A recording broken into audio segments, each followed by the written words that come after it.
There was no escaping the college assholes whom I had checked out in the parking lot and whose increasing belligerence caused even a personality Baker to suggest we leave the Tarzan swing right after Curly's naked back flop. Fuck. We had enjoyed a pleasant respite from those trio of dicks, but we were tired and battered and in no mood to endure Curly's continued harassment. I thought of my classmates, who were maybe my friends, and of their big trip to Action Park, the one in which they had chosen to include me out of nostalgia or pity or maybe genuine friendly interest, had been partially ruined by Curly's meanness. The thought of that, their kindness, and especially Baker's having told me they expected it when they asked me to join them, and that it was all right with them. I'm getting all emotional. Though really, it wasn't and shouldn't have been, caused a wave of drag queen drawl. I know Curly of his board shorts. You still got the boner it gave you. At once, the three college assholes' jaws dropped. Yes. At the same time, Baker said, "Whoa," in a tone so proud I made Curly not run the 3 or 4 steps between us and tackled me, sending us both over the cliff. I don't think it was his intention to send us flying. I think he was just drunk and so colossally pissed off he could think of nothing beyond beating the fuck out of me for my comeback. As we sailed over the cliff in our hostile embrace, I remembered how Curly landed on his back in the Tarzan pool and turned us around.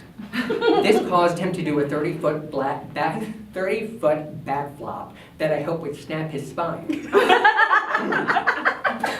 Sadly, he was still able to move after we hit the water.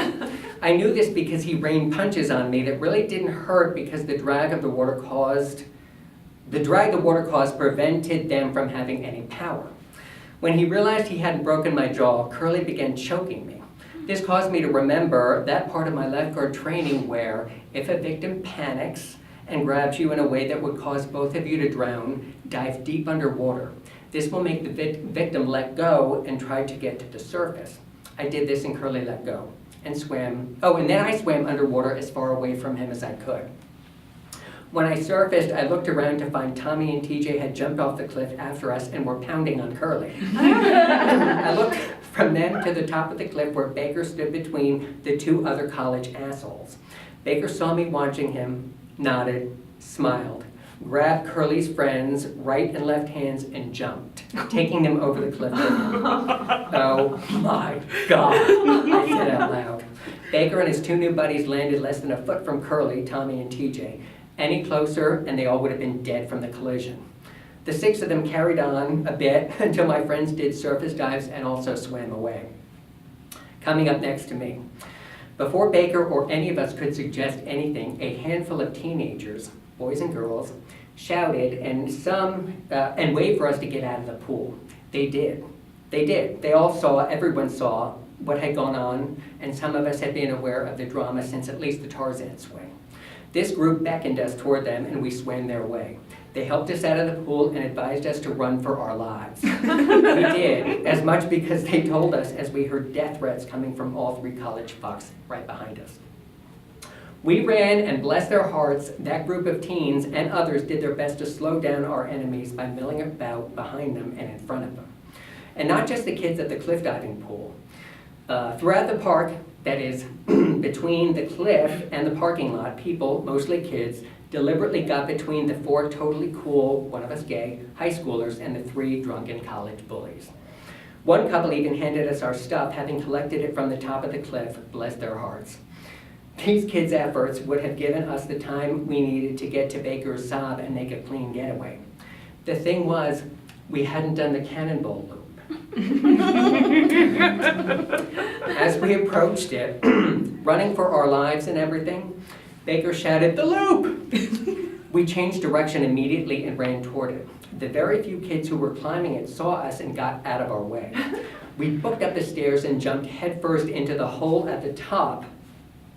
We jumped headfirst in the hole at the top. The most dangerous ride at the most dangerous park, so fast that we missed the sign that advised us we had to go feet first or risk serious injury. Oh my God. TJ, me, Tommy, Baker threw ourselves into the hole, flew down the tunnel, did a 360, and got shot out of its end into a pool so shallow it wound up containing more of our blood than water. We each lay in it, complaining of neck, shoulder, and back injuries until we heard Curly shout, "I'm gonna kill you, Eyebrows, and your faggot friends too!" Suddenly cured, we got to our feet and ran out of the park. We shouldn't have stopped at the Cannonball Loop. We would have made it, I and my friends thought, as the college fox gained on us. We shouldn't have done the loop. TJ, Tommy, and I shouldn't have imitated Curly's naked back flop, and I shouldn't have suggested his having watched me do it gave him an erection. Oh, fuck it, I thought. And as they gained on Baker, running barefoot. We were all barefoot. Where did our flip-flops and sneakers go? Barefoot, I thought, and searched the park for glass. I found 2 beer bottles, picked them up, turned around, and smashed them on the asphalt behind Tommy and Baker. And then I stood there, arms folded, leaning on one hip, and whose speed prevented them from stopping instantly, ran barefoot over freshly broken glass.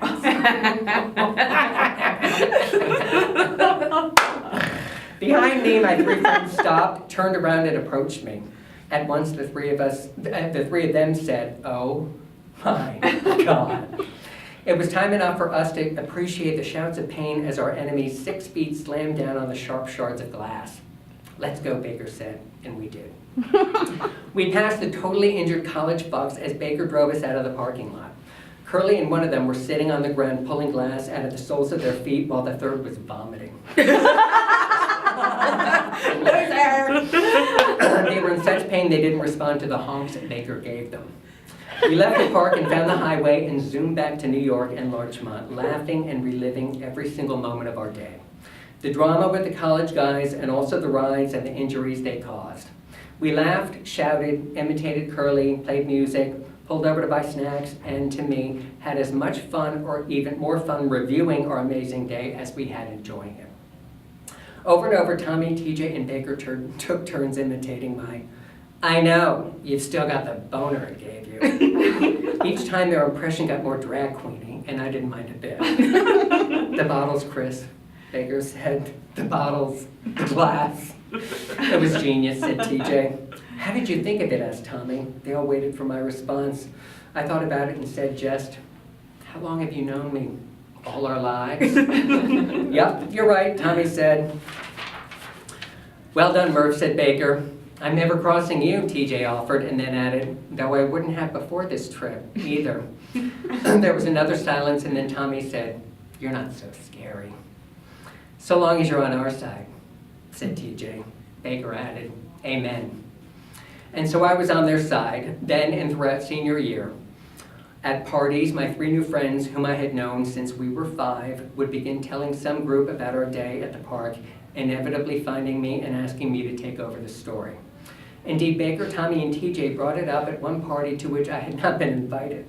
Baker called me from my house and told me to get over there because the 3 of them had begun the tale, but, quote, "None of us can do the line about you getting Curly a boner better than you."